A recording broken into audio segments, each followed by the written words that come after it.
মুরাদনগর থানার ওসি এক সাংবাদিক, আওয়ামী লীগের সাংবাদিককে নিয়ে আসছে।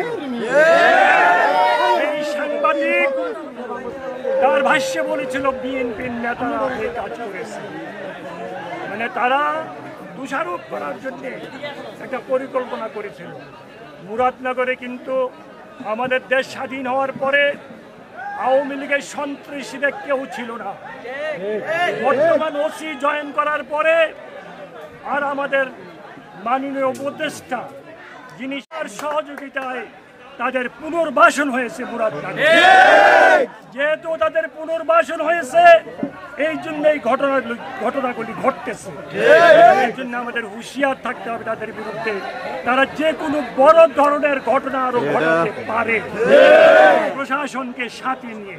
যেতে পুলিশ তাদের সাথে আছে, তারা যে কোনো অঘটন ঘটাতে পারে। বিএনপি মরহুম প্রেসিডেন্ট জিয়াউর রহমানের দল, বিএনপি খালেদা জিয়ার দল, বিএনপি তারেক জিয়ার দল।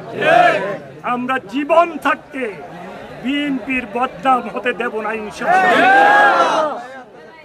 আমরা বিএনপির প্রতিটা কর্মী তদন্ত প্রহরী হিসাবে কাজ করে যাবে ইনশাআল্লাহ। হিন্দু ভাইদেরকে আমি এই বলে আশ্বাস দিতে চাই, আপনারা আমাদের ভাই, আমাদের যিনি নবী উনি পরিষ্কারভাবে বলেছেন তাদের রক্ত, তাদের মাংস, তাদের আমাদেরকে আপনাদের দিকে খেয়াল রাখতে হবে। এটা আমাদের দায়িত্ব, আমাদের কর্তব্য।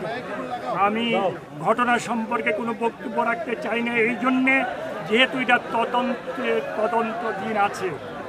তদন্ত শেষ হলে প্রকাশিত হবে আসল ঘটনা। আপনারা দোয়া করবেন যাতে বিএনপির বিরুদ্ধে যারা ষড়যন্ত্র করতেছে তাদেরকে যেন আল্লাহ হেদায়েত নসিব করেন। বিএনপি বাংলাদেশে গণতন্ত্র প্রতিষ্ঠা করেছে। এই বিএনপি বাংলাদেশের বিরাট অবদান রেখেছে। বিএনপির বিরুদ্ধে যাতে কোনো ষড়যন্ত্র না করতে পারে এদিকে আপনাদেরকে খেয়াল রাখতে হবে। আপনাদেরকে অনেক ধন্যবাদ। আমি আপনাদের কাছে কৃতজ্ঞ। আমি এসেছিলাম সবাইকে দেখতে, কিন্তু আমি শুনেছি পুলিশ এসে নাকি তাদেরকে বাড়ি থেকে পাঠাই দিয়েছে জোর করে। কেন পুলিশের এই ভূমিকা আমি জানতে চাই। পুলিশ কি চায়? মুরাদনগরের পুলিশ কি বিএনপির বিরুদ্ধে ষড়যন্ত্র করে কামিয়াবি হতে পারবে? পারবে না। পুলিশ সুপার একজন যেদিন উনি জয়েন করেছেন কুমিল্লাতে, তারপর থেকে আরম্ভ হয়েছে সমস্ত ষড়যন্ত্র। আপনাদেরকে হুঁশিয়ার থাকতে হবে, সাবধান থাকতে হবে। আপনাদেরকে অনেক অনেক ধন্যবাদ।